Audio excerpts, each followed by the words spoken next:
Guys দেখেন, কবরস্থানের ভিতরে গহীন জঙ্গলে একজন লোক কি জানি করছে, তাই দেখতে যাচ্ছি লোকটা কি করছে এখানে।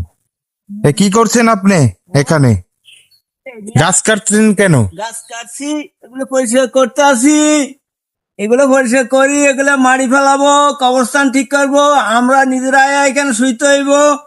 এটা সবাই আসতে হইবে। এটা সৃষ্ট হইবা আমাদের বাড়িঘর। এই জন্য এটা পরিশ্রম করি, এটা পরিষ্কার করি, এটা মাড়ি ফেলাম। মাড়ি পালাই আমাদের জায়গা যার যার স্থান ঠিক করবো ইনশাল্লাহ, আল্লাহ যেখানে রাখো। আশা করি সবাই এখানে আয়া শুভ। যাক, শেষ বিদায়ের ঠিকানা উনি ঠিক করছে। সবাই ওনার জন্য দোয়া করবেন যাতে আল্লাহ তাআলা ওনাকে সবসময় সুস্থ ও সবল রাখে।